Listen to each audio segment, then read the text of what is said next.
technology for us, right? This message has not been downloaded from the server, so it won't let me read the email. But the title of the email is Furious and Sweet, a Bernedoodle guarding dog needs help. And the owners do too. Okay, so I'll summarize this for you guys. Okay. So mini Bernedoodle, right? Issues in the house, right? The dog was guarding resources. Now, not severely guarding, not like I'm trying to kill you guarding, right?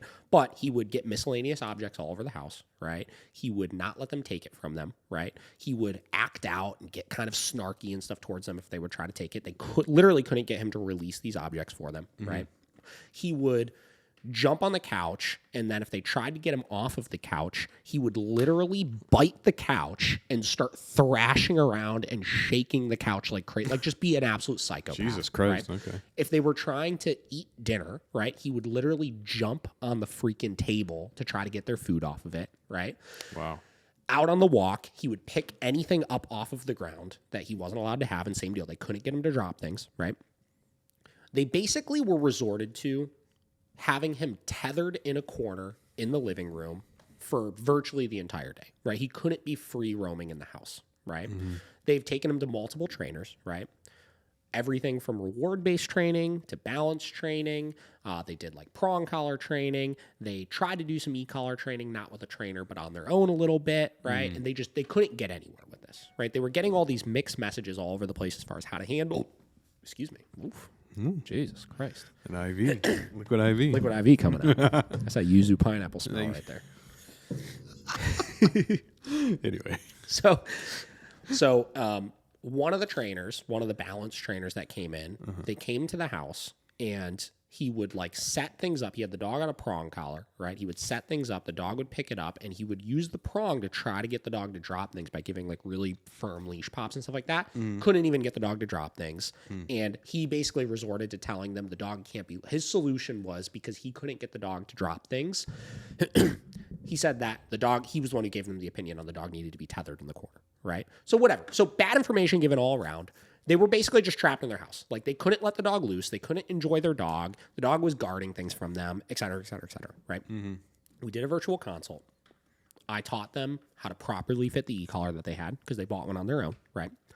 I taught them not how to teach the dog anything. I taught them how to deliver a meaningful correction to the dog with the e-collar, right? I taught them to throw out the window all of the jargon that you hear all over the internet about e-collar should always be used at low levels and should be in a communication fashion and all this stuff.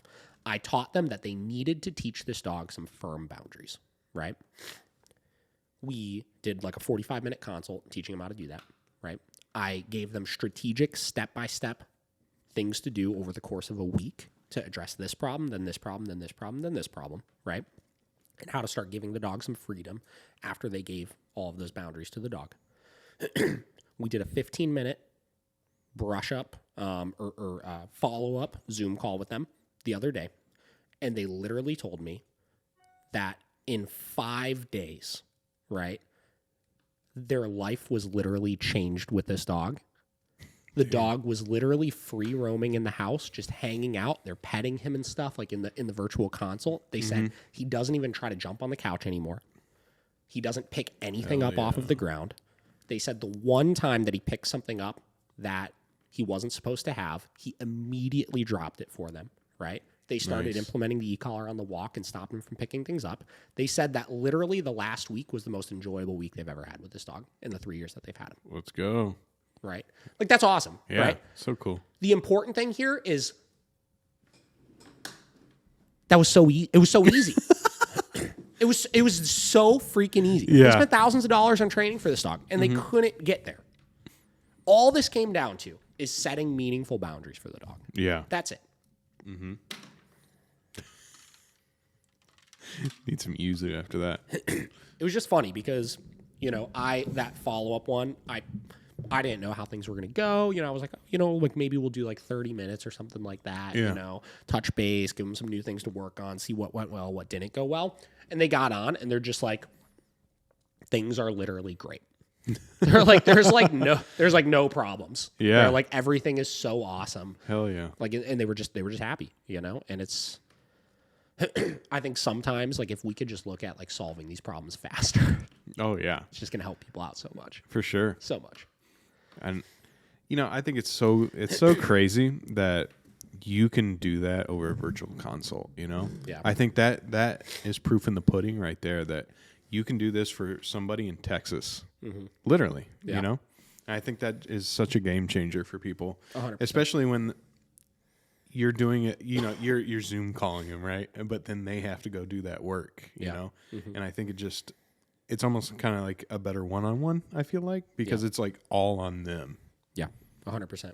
It gets to like, these are the things you're doing wrong. These are the things that you can do to adjust things. And because I'm not hands-on working with the dog, it doesn't put any sort of responsibility in the dog's hand then at that point, right? It puts all the responsibility on the owner. Yeah.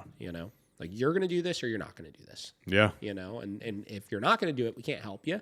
But if you can do this and you can make those adjustments, you're going to see the fruits of those labors come out very quickly.